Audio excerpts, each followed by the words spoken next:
This program is brought to you by Emory University.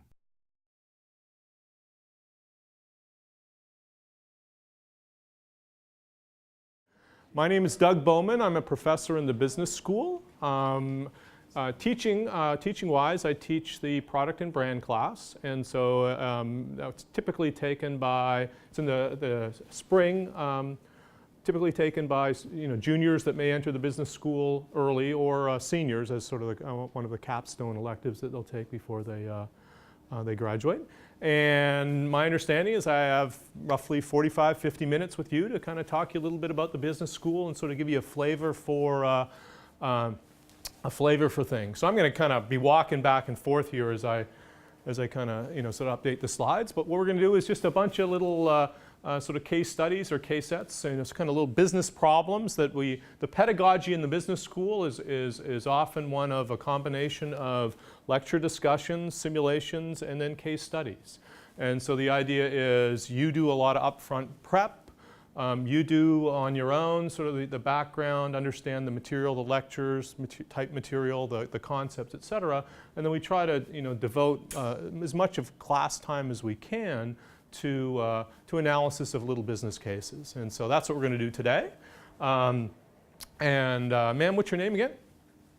Michelle. There's handouts right in front of you. So if you want to kind of grab one yourself and then pass them around to the rest of the folks, you can follow along at the handout, or you can look up at the front. Cheers, could I ask you to help me out for a second? Would you help me? Would you actually forward the slides for me when I thank you. And so what we're going to do is, number one is I'm going to ask you to help me design a product. And so it's funny, I like being a professor, the guy that gets to stand up in the front of the room. But if I wasn't standing up in the front of the room, I always think about, what job would we do and what I'd be doing. And my wife and I, we kind of go back and forth each month or quarter or whatever the case may be. And so the hot topic right now is the idea of opening a restaurant. Okay, so it would be a restaurant for a special occasion. It would be graduation. It might be, you got your eye on a potential significant other in class, and you want to sort of take them, kind of somewhere special. And so you're my target audience, right? And so Pooja, restaurant for a special occasion. What are some attributes, or what are some things you're going to look for when you're selecting that restaurant? The food, yeah. What about the food? Like a good atmosphere. Okay, you want a good atmosphere. Yep. What else do you want? Good service. Good service. Keep going.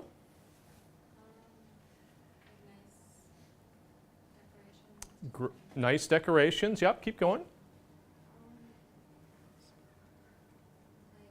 a lot of Variety of food. Okay, so we got food quality. We got food variety. Yep. Keep going.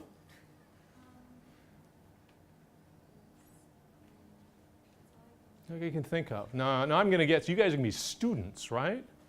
And so usually one of the first attributes that comes out in the mind of students is price, right? So did the price not come out? You never thought of price? Someone else is writing the checks for you, I guess. Is that the idea? What else? Emily, help us out. What are some other things we look for a restaurant for a special occasion? She was saying nice decorations, but I think it depends on whether you want a nice restaurant or more casual. Okay, so a little bit more about the atmosphere. That one was just, I was sort of fishing around, given that you're students here. They haven't told you yet that we don't like you to have cars, right, as freshmen?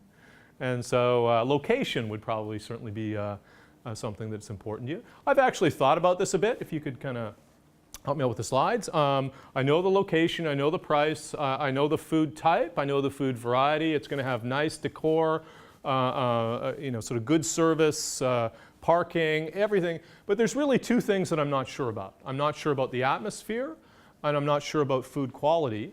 And in particular, I'm thinking about two levels for atmosphere. It's either going to be an intimate with candles kind of place, or a bright lights kind of place. And I've got three levels for food quality. It's either going to be excellent, good, or fair. So 2 levels for atmosphere times 3 levels for food quality gives me 6 possible choices. And I've itemized those choices A through F. I go to my target audience. I say, Emily, restaurant for a special occasion, 6 possible choices. Where are you going to go? Okay. And then the intimate encounters. Okay, so which choice is that? So A. A. Saloni? Yeah. Saloni, yep. Where are you going to go? Probably D. You're going to go to D. So Saloni has a little bit different preference structure, right? Brandon, where are you going to go? Probably D. He's going to D. Michael, where are you going to go? Probably D. You're a D kind of person. Daniel? I'll go with D. D kind of person. Saloni, D. D's really popular. And so when you call D, it's sold out. So where are you going to go if D's not available? A. A. Then she's going to go to A. Can I make a statement about what's the most important attribute for Saloni? The answer is yes. When push comes to shove and she needs to trade off, she's going to trade off a little bit on atmosphere to maintain that excellent food quality that she really likes. Emily, on your case, if A wasn't available, where would you go? D. You would drop down to D. And so again, you have food quality as your most important attribute. If D's not available, where are you going to go? Probably B. B. Is she being consistent? Yeah. If B's not available, where are you going to go? I guess E. Then where? E. E. Then she's going to go to E. And if E's not available, where are you going to go? C. C. It's funny. When you see kind of Emily's sort of preferences, you often see A, D, B, E, and instead of jumping back up to C, they'll often go to F with the idea if the food really isn't that good, I want to be able to see what I'm eating, right? Let's add an attribute. So if you would you kind of, and the attribute is price. And so now I have 2 levels for atmosphere, times 3 levels for food quality, times 2 levels for price. And so that's 12 possible options. And I've labeled those options A through L. Ma'am, what's your name? Dara. Dara, restaurant for a special occasion. 12 options, A through L. Where are you going to go? D. She's going to go to D. If D is not available, where are you going to go? A. A. Can I make a statement about what's the most important attribute for Dara? It's a yes or no question, and the answer is no. I cannot yet make a statement about what's the most important attribute for Dara, but I can make a statement about what's the least important. And when push comes to shove, the first thing she trades off is atmosphere to maintain that excellent food quality and a $40 price point. If A is not available, where are you going to go? E. E. Now can I make a statement about what's the most important attribute? Which is she yet to trade off? Price, right? So this is a technique called conjoint analysis or trade-off analysis. What I'm doing is I'm inferring Dara's preferences from the choices that she makes. Right? What's the easiest way for me to get her preferences? Just ask her. A restaurant for a special occasion. What's important to you, Dara? And she might be able to tell us, but oftentimes we run in sort of 2 situations. One is it's a very complex thing for her to tell us, but it's easier for her to make choices. She would want to tell us, but she really just can't. Price is a great example of some people always say, I just want to pay the lowest price. But that's not necessarily always possible, and so we're trying to understand how she trades off the various attributes. The other situation is a situation where she may not be honest with us. Can we go to the next slide? And so this is a technique called, as I said, conjoint analysis or trade-off analysis. It really fits with our curriculum in the sense that it brings in multiple sort of disciplines. You'll take a class called quantitative methods, and so there'll be some data. There was always some data that we're kind of getting there, and we want to analyze that data. It fits with marketing in terms of product design. It's going to link in with your manufacturing classes because we often have to sort of make the products that we design. But let's jump back to sort of those 2 reasons why we often use conjoint analysis. 2 examples. So one is Courtyard by Marriott. Anyone ever heard of a Courtyard by Marriott hotel? No? Yeah, so it's, have you ever looked at their slogan? Their slogan is something like, designed by business travelers for business travelers. And so what they do is they got a bunch of business travelers in a room and had them kind of do a conjoint to help them design their hotel. You can't really build a hotel and see if it'll work. It's too expensive, right? You got to get it right ahead of time. And they're one of the first hotels. A lot of their innovations have been competed away. Things like people will pay an extra $5 a night for that Marriott name. Didn't want to pay an extra $35 or $40 a night for that big marble lobby. The idea of sort of the iron and ironing board in the room, the 2 sinks in the bathroom, the extra long tub, all those things that that they use this technique for to try to understand people's preferences in a context where it's difficult for them to tell us their preferences. Another situation is an example of a situation where people aren't always honest with us. A couple times in my life, my wife and I have had occasion to buy real estate. Right? How does that work? You find a real estate agent, you tell the agent your preferences, and then the agent is supposed to find you homes that sort of match those preferences. Right? So that system works as long as you're honest with the agent. And you know, I'll be honest with you, I'm not necessarily always honest. And so, for example, I have 3 boys, and so something that's really important to me is a flat driveway. I want to play basketball or road hockey or whatever the case may be on that driveway. But if I rejected a perfectly good home because the driveway wasn't flat, my wife would kill me. Right? So I come out of that house, I'll say, oh, there was mold in the bathroom. Didn't you see? Oh, we missed the mold. And we'll end up rejecting that house for, you know, for a reason that really wasn't there. And my wife, I think, is sort of the same way. Right now, both her parents are alive, but she always looks at that second bedroom and bathroom a little bit too closely when we're looking at homes. It makes me wonder that she's trying to have an option for her mom to move in if necessary. There's a real estate agency in California. What you do is you come in, they say, would you mind answering a few questions? And so you sit in front of a computer terminal, and what they do is they start showing you pairs of homes. Which home do you like, A or B, A or C, D or F? And what they're doing is a conjoint analysis, but collecting the data in a pairwise fashion. They then grab a cup of coffee. You know, when you're grabbing a cup of coffee, the computer's chugging away, calculating your preferences, and going into the database of homes to find homes that match your preferences. And they have a nice controlled experiment because they have some agents that use it, and I can't remember the exact sort of results here. You know, those that use the system might take 4 or 5 showings before they get an offer placed on a home, and those that don't use the system might take, I don't know, 8 or 9 showings before they get an offer on the home. But anyway, just sort of 2 examples of the usage of this technique.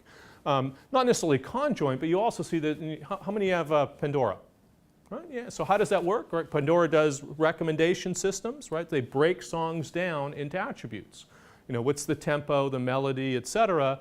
And then based upon your observed behavior, what songs you've listened to date, they then make recommendations based upon sort of the attributes of the song, which is different than other recommendation systems, which often will try to find people that kind of look like you and see what they're doing and then make recommendations kind of based on that. But anyway, that's a nice example of a technique that really sort of integrates or cuts across multiple aspects of our curriculum. Let's look at another example. Can we go to the next slide? Here's a little prop here. Not in the marketplace anymore. Anyone green ketchup? It's a Heinz product. Right? This came out around the time, what was that Disney movie with the ogre who was green? Shrek, yeah. So it wasn't, I don't think they were tied in, it just happened to be sort of a coincidence, but green ketchup. So Conrad, good idea? Not really. Why not? Green ketchup isn't really that appealing to me, at least. Not appealing. So your preferences match basically the rest of the U.S. is what you're sort of suggesting. Is that now is why don't you like? Is it because tomatoes and green? I think I kind of associate green with kind of mold and just. Well, in the South here, fried green tomatoes are a popular food. Mm-hmm. So tomatoes can be green. Okay. What? Still doesn't convince you? Yeah. Good idea? Green ketchup? I'm trying to freak someone out, but it's just not appealing to me either. It's not appealing to you either, yeah. Could it be appealing to someone? I guess. Yeah. Who might it be appealing to? People who like green tomatoes. People who like green tomatoes, right? And that's because ketchup, what color is it? Ketchup's red. And that's a natural red that's making your ketchup red? Is that? I don't think so. You don't I think think? it's a natural red, but I do think the red tomatoes, red ketchup does have a connection there. Does have a connection there, okay. Yeah. Daniel, green ketchup? I I wouldn't go for it. Wouldn't go for it. Yeah. What's Heinz market share, Daniel? I think it's probably a pretty good percentage of the market. Big, right? It's big. They're kind of butting up against those price-sensitive folks. Really hard for them to grow. Actually, it's interesting how I ended up with that little bottle. I was in the grocery store one time with my youngest kid. Saw it on the shelf. Said, Dad, hey, can we get that, sort of that green ketchup? And so we got it and we brought it home, and we got to a point where that was the only ketchup left in the house. And as far as he was concerned, we were out of ketchup. And so it became a prop for, kind of prop for this class. Actually, there's two innovations here. One is the color. The other is the bottle, right? The other is the bottle. When I was a kid, I don't know how you guys, even when our kids were younger, but when I was a kid, ketchup often came in a glass bottle. Now it's, glass or plastic. And Heinz, right, convinced us that a really good ketchup is one that is slow. It's hard to get out of the bottle. Right? I used to have this uncle who's, I don't know what he did for a living, but his sort of family lore was that he knew how to kind of hit the ketchup bottle in a way that sort of got the ketchup to kind of come out in just the right amount. But the point is that at least when I was growing up, and at least when my kids were growing up, Mom or Dad was the one that was putting the ketchup on the plate. And then, ma'am, what's your name again? Kate. Kate, yeah, so Kate. And so the interesting thing about that bottle is what? Yeah, and not only that, it's its shape, right? And we can, right, instead of Mom or Dad applying the ketchup, we can get this ketchup bottle in the hands of the kid.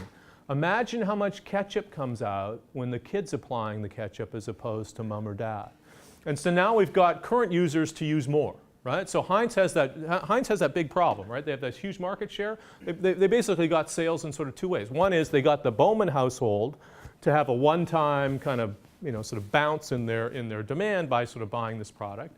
And then two, through this package, we've got it in the hands of the kid who's probably applying a lot more product than Mom or Dad. Now this package ended up losing out. You've seen the ones with the, it's almost like the bottom, kind of flips open. Yeah, the early versions of that one that won out, it's hard to get product out because air has to come in for the product to come out. And once they fixed that, then this one ended up losing.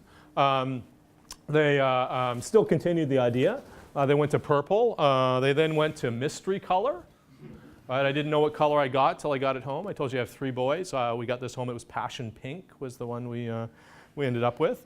Notice that for the same price, the size has shrunk because now sort of churn actually adds value, right? Because if you're the kid or the user, you want to get to see what the next color is. And so and it's an example of sort of thinking a little bit about ways to sort of grow sales in a mature market. Can we kind of hit the slides?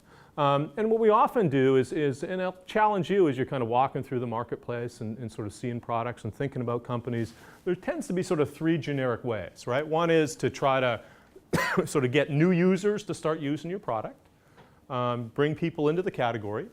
Number 2 is sort of steal from the competition. And number 3, what we're trying to do here is look for ways to sort of get current users to use, to kind of use more. Let's kind of go to the next slide.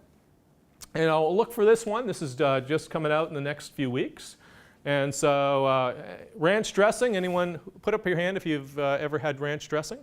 Absolutely, right. What do you put it on? Well, most folks, vegetables, sort of things like that. They did a little bit of research and found out that for folks your age, you're putting it on hamburgers, you're putting it on mashed potatoes, and at least some of you, and sort of things like that. And so now they're Hidden Valley is going to sort of roll out a new product that is in their, if things go well for them, they're going to call it sort of the new ketchup, right? Interestingly, even the shape of the bottle has that sort of characteristic kind of shape. All right, let's go to the next slide. Let's also think a little bit about kind of innovation. And here's an example for you to kind of ponder and think of, especially in some of these mature categories. So I went to the store a while back and bought this. Actually, before we do that, toothbrushes, sleepy kind of category. What's the biggest driver of sales of toothbrushes? Toothbrushes do what? We clean our teeth, right? So if there's more teeth, we're going to sell more toothbrushes, right? So, and the teeth is sort of correlated with the population growth, right? And the population growth in the US is fairly modest, right? Fairly modest, right? So if you're selling toothbrushes and you're kind of hoping that you're going to sort of ride up that population wave, it's going to be tough. And so I went to the store a while back and bought this standard old toothbrush. It's just a piece of plastic with some bristles, paid 99 cents. Then went back a little bit later, and instead of paying 99 cents, I paid, I think it was like $2.25. This one it's kind of, kind of two colors in the handle. It's got these funky bristles that are sort of, spread out a little bit. It says triple action bristles. Now instead of paying 99 cents, now I'm paying $2.25. Then I went back a little bit later.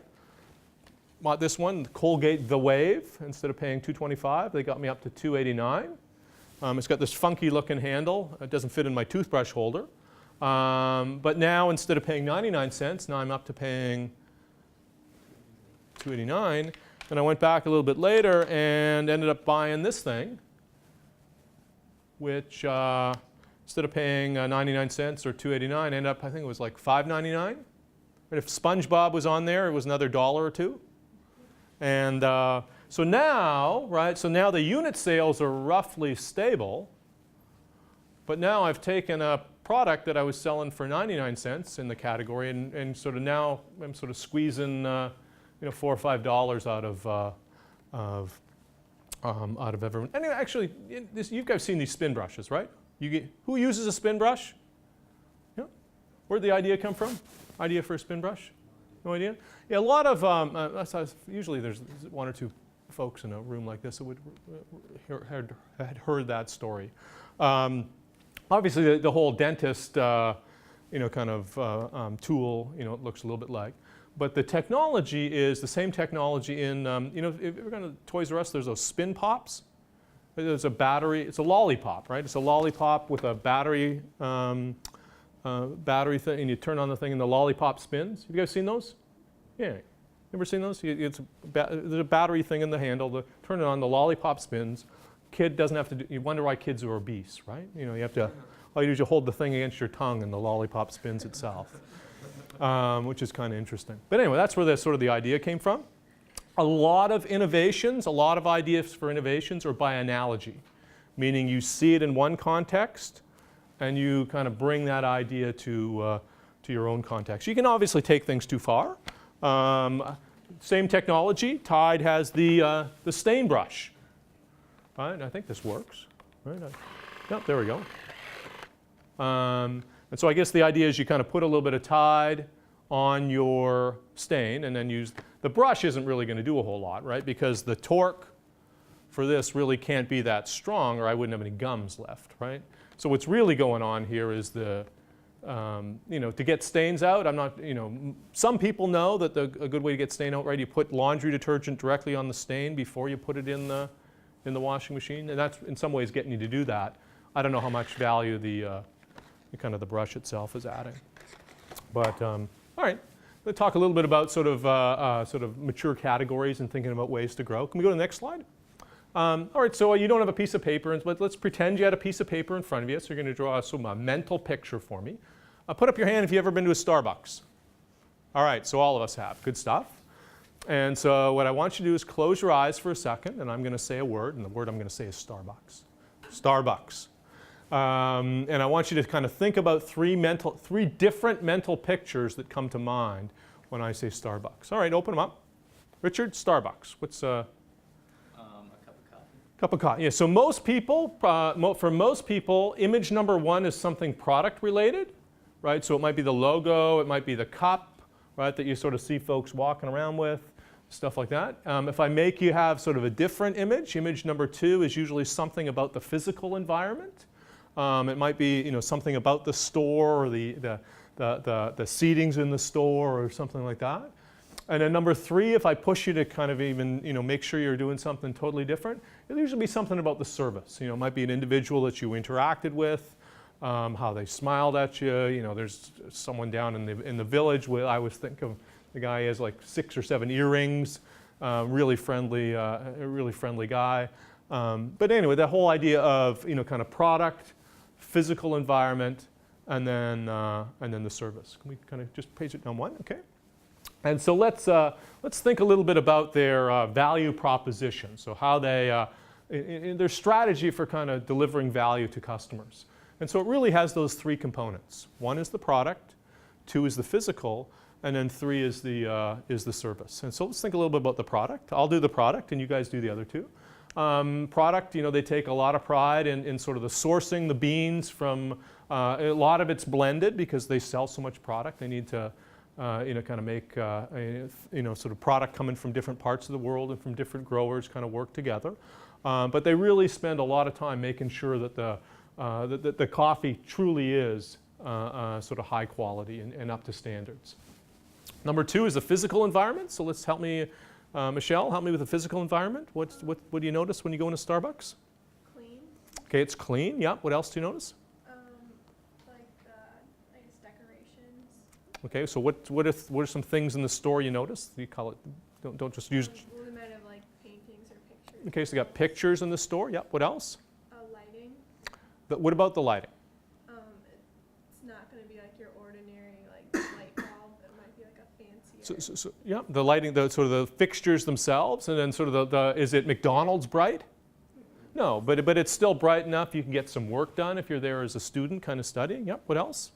Seating arrangements. Yeah. What about the seating? We might have like a smaller table with like 2 people or like a booth. Right, so they have those little small tables that if Michelle and I are in the store together, right, it forces us to be close enough we can have a conversation. Yet the table's big enough that if I need to get a laptop and get some work done, I can do that, right? So we get zones, right? There tends to be 3 zones in the store, so one has these small tables. Yep, what else? What's the other zones? The way like the cash register is set up and the counter. Okay, so in the center is sort of the barista and the sort of the coffee bar, yeah. And then what's the other zone? The entrance. Entrance, yeah. What's the other zone that I'm missing? Got the waiting for my coffee, yep. Like the other store where they sell like take-home items? Take-home items, okay, we'll talk about that. The lounge. Yeah, so comfy sofas and sort of things like that. That's sort of kind of really inviting. What else? Kate? Yep. What else? What else about Starbucks? We don't only just sell coffee. Yep. What else do they sell? Like breakfast items. Okay, so we got some food items and pastries and things like that. We got CDs we're selling, right? And what type of music do they sell? Like kind of relaxation. So we'll talk about the sounds in a second. They're certainly a big sort of seller of CDs. They sell the mugs, right? They sort of in some ways compete with Hard Rock Cafe as people kind of go around the world and sort of collect Hard Rock Cafe t-shirts. They also collect kind of Starbucks mugs. Yep. What else do they about the store? I don't know. Yeah, help us out. It's usually probably pretty crowded. Okay, it's crowded. Yeah. Okay. What else about? What about the colors? What are some of the colors that you notice in the store? There's like a lot of like dark and warm colors, like red. Yeah. It's red for fire to brew the beans, brown for the beans, blue for the water, green for the earth. Right? They're all all carefully selected colors. Yeah. What else? What's the wall of the store always look like? What's it made of? Brick. Is it always made of brick? Ours is, yeah. A lot of them are made of, the exterior wall is usually, a lot of them are glass, no? Or maybe just the ones here in Atlanta, where they're also often glass, so you can see out, they can see in. What about the sounds? Kate, you were going down that path, the sounds in the store? It's like soothing and calm. Okay, so one sound is sort of the music, right? And so those CD players in the store, right, have a security tag on them. So when the high school kid is there at night, he can't slip on some rapper or AC/DC, right? They have to kind of play the company recommended songs. Yep. What else about the sounds? You hear conversations sometimes, but it's not like loud usually in there. It's more like quiet. is it quiet? But there is conversations, a lot of people talking, enjoying themselves. Other sounds you hear in the stores? Oh my gosh, yeah. So in the center of the store, right, is this sort of machine that's, there's a ka-clang, ka-clang, a lot of steam kind of coming up. Those things could be engineered to be ultra quiet and to give off no steam, right? But they're engineered to kind of create this, it's part of the atmosphere, right? It's part of the sort of the value you're getting from kind of being in Starbucks. Let's talk about their service philosophy. What do you notice, Emily, about their service? The servers are really friendly and they're really accommodating because there's so many options on the menu. Yeah. And so in many ways, they're trained on both hard skills and soft skills. So hard skills mean they have knowledge about coffee. Soft skills means they're sort of trained to engage in discussion with me. And so when I come in, they're trained to kind of look me in the eye and ask me a question that I can't answer yes or no. Now, if I look at them like, hey, where are you going? They know to back off. But if not, they've now engaged me in conversation, right? And so, when you kind of think when you think retailers and anything, this stuff doesn't happen by chance, right? It's all sort of carefully planned. Sort of the product, the physical environment, the interactions that kind of the staff are kind of having with you. If we could hit the enter button, just. Right? The historical target for Starbucks is a white collar, affluent, well-educated, skews a bit female between the ages, say, of 25 and 44. What's her life like? She's very involved in her career. Oh my gosh, she's involved in a lot of stuff, right? Think of your, mom, right? It's not in some ways, mom kind of, sort of fits that, for some of us kind of fits that bill, right? She's probably, she's managing high school friends, right? She's managing college friends. She's got work friends, street friends on the street. She's got, if she's got kids, she's, kind of doing a lot of volunteer work, and she's active at the, sort of school. She's probably doing some volunteer work kind of outside of that. Her life is just so hectic. And then she has Starbucks, right? Starbucks is her me time, right? Is her Haagen-Dazs. That's her Haagen-Dazs time, right? Is Starbucks. And we hit the enter button. And so when you have this really tight linkage between sort of the wants and needs of the target customer and the value proposition of the brand, you end up with all these really good things, right? You end up with these consumption patterns, and they don't say, I want a coffee, I want a Starbucks. And if you want to meet her, where do you meet her? Not just at Starbucks, you meet her at my Starbucks, right? This is the one, kind of I tend to be.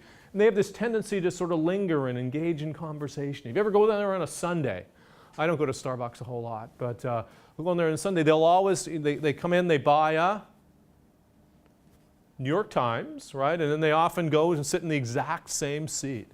And so, heaven forbid if you're sitting in their seat, right, when they come in at 10 a.m. But the idea is all of these sort of good things that, in terms of behaviors that really, in some ways, evangelists for the brands. And their perceptions, it's not a coffee, as we said, it's kind of a Starbucks. And so again, all those sort of good things that really, kind of help out when you have this tight linkage between the customer wants and needs and the brand itself. Could hit the enter button.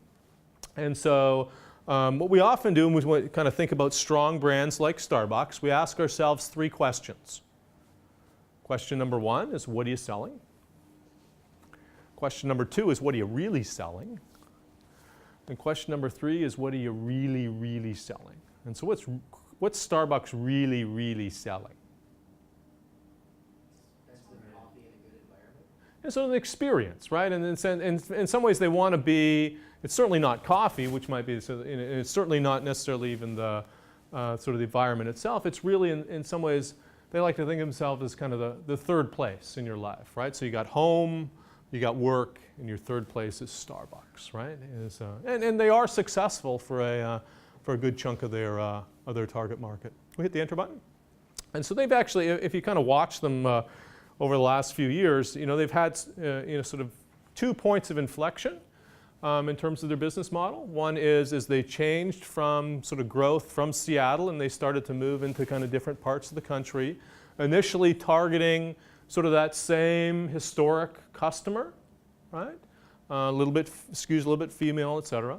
And then what they started doing was, now after they sort of opened a number of stores, then they looked for ways to sort of grow same-store sales. And that became a little bit challenging, right? Because that became, you started inviting people like me into the store, right? They started to offer non-coffee drinks and things like food. And so, I don't know, when I go in the store, I'll get in line and there's all this bantering going on, sort of back and forth, and I'm getting really nervous, and then I get to the front of the line and I look up and I see this gigantic menu board, right, with all of these options, and I'm standing there and I can't figure out what to buy, and you can kind of see the associates kind of looking around me to, do you want the usual, to people that come there that often, and I'll stand there for it seems like an hour, but it's probably like 2 minutes. And then I just get so frustrated, I'll just say, I'll have a small coffee. And then they used to then spend another 30 seconds telling me that they don't have small, different lingos and stuff. They've kind of, but anyway, it's challenging as they sort of look for ways to sort of grow same-store sales. And then the other challenge they had was as they went, obviously in sort of 2008, it's a fairly pricey product, and for ways to kind of combat that. Let's go to the next one. Let's go to the next one. Let's go to one more. All right, so this is switch gears here now. We're going to leave sort of the land of Starbucks, and I wanted you to think a little bit about a supermarket. Okay, and so this is the supermarket from the top. You're looking at sort of the top down. These are the aisles, right? At the front here is sort of the checkouts, right? So it's a very simplified supermarket. And so I stopped at a supermarket, I guess, a couple days ago. And so I walked in the front door. Which way did I turn? So I walked in the front door. Which way did I turn? Yeah, in the U.S., most people are kind of sort of trained or naturally sort of turn to the right. And what's the first department that I ran into in my supermarket? Hot food. Produce, yeah. Produce. Wrong. Wasn't produce, it was, what's the first department you run into in a supermarket? First thing you run into? If you come in by the cash registers. It's generally, so in October, you'll start tripping over what? Pumpkins, right around Thanksgiving. There'll be some sort of Thanksgiving display. When it gets near, sort of Memorial Day weekend, there'll be some. It tends to be sort of seasonal things, and if we don't have any sort of seasonal things there, then we'll put flowers or something like that. But retailer, there's a sort of zone of indifference, or in terms of your noticing. About the first sort of 6 feet or so, you're trying to get your bearings, or et cetera. You don't really realize, kind of what's necessarily what's there. And then after I get past the flowers, then I get to the produce, right? And so, actually, what is produce? Vegetables, fruits, things like bananas, grapes, right? Things that I really like at the bottom of my cart. Don't you like it when the bananas are at the bottom of your cart? The grapes are at the... Why do they do that? Because you can come there last also. You can come there last also? Why do they put the produce there as the first one of... Spoils faster. Okay, so it spoils faster. So if it's going to go bad, let's have it go bad at my house as opposed to in their store. Is that the thinking? You agree with that one? Emily? It's going to go bad. Let's load it up into my house so it can go bad in my house before. Why is produce there? Sir, why is produce there? What do you think? To put like the healthy, to give off the healthy impression. Okay, so right, so one thing is it provides this sort of perception about the store, and so one other thing you're saying about healthy. It also is it's colorful, right? It's something that Walmart can't do, or necessarily, or we like to think Walmart can't. Anyone can stack up cases of Coke, but each retailer or each grocery store kind of thinks that their produce section is sort of unique to them. Okay, so that's one thing. What else? Why is produce there? Why else is produce there? So a lot of people run in the store just to get vegetables or fruits. Okay, so it's a destination category, so we want to make sure that people are exposed to it. Yeah, why else is it there?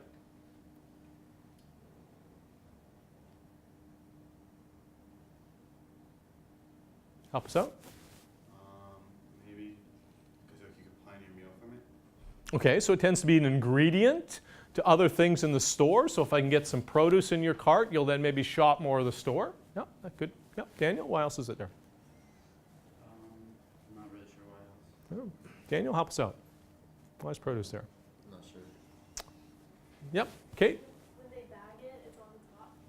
It's at the bottom of your cart. Okay, so those bananas that were at the bottom of my cart the whole shopping trip, they get to sit on the top when I bag it. Okay, that might be, yeah, help us out. You use Right. it for every meal, kind of for breakfast, lunch, and dinner. Yeah, so that's, again, destination and tends to be an ingredient. Yep, help us out. Ah, there you go, right? So at the end of the day, we're in business to somehow earn a profit. And the profit margins on a can of corn versus a tomato, which one is the profit margin higher? Tomatoes, right? Produce, and so now it takes a little bit of skill to kind of manage that with spoilage and sort of things like that. But the point being is that there's multiple reasons why produce is there. After produce, we run into the dairy or deli. Sometimes it's a deli for much the same reason. The dairy is usually where? Yeah, it's sometimes in the back corner, right? A destination category for most of us. It also needs to be, there's logistics issues, right? You got to kind of bring the milk out and stuff like that, so we like it against a wall. In stores where there's some competition, say from convenience stores in a strip mall, sometimes you'll find near the front end just a few facings of milk, so you can kind of run in and run out and not necessarily have to go through the store. Where's the bakery? Tends to be, yeah, so it tends to be sometimes over here in the bottom left with the idea the aroma sort of sets the tone when you walk in the store, and sometimes it's over here, somewhere on the right.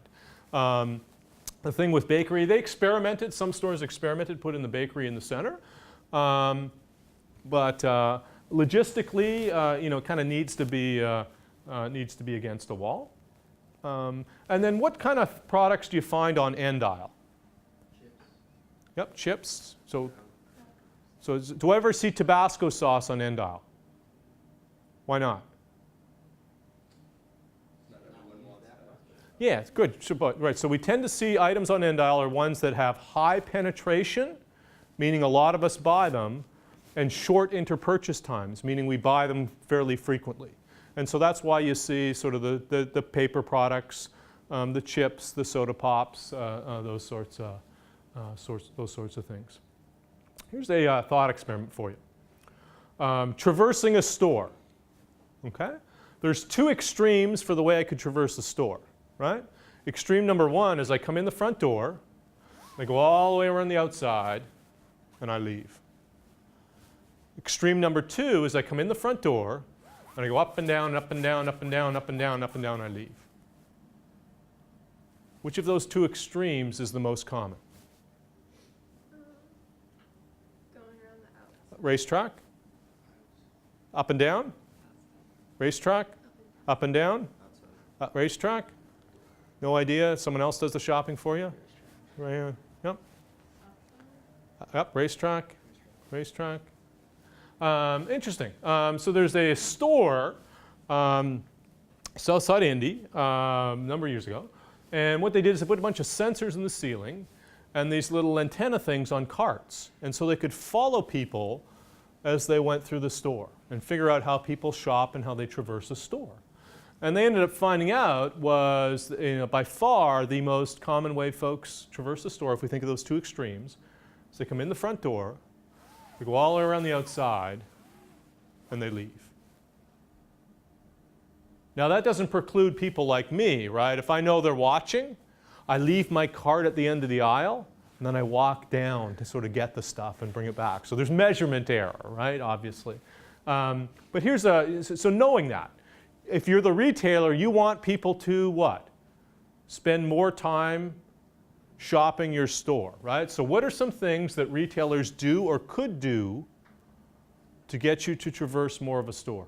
Yeah? Put like popular products at the ends of the aisles so that people go around and can see them. Yep, so I could have some things at the end aisle that might sort of encourage me to kind of go, ingredients that sort of go together. Yep, what else can I do? Yep.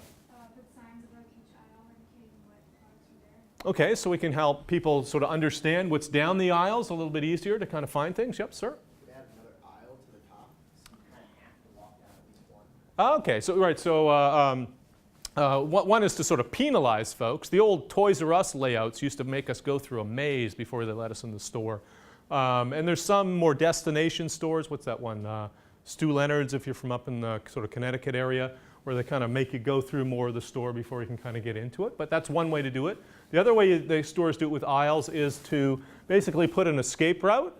And so they basically put a break halfway down here, so it doesn't look so daunting once you go down.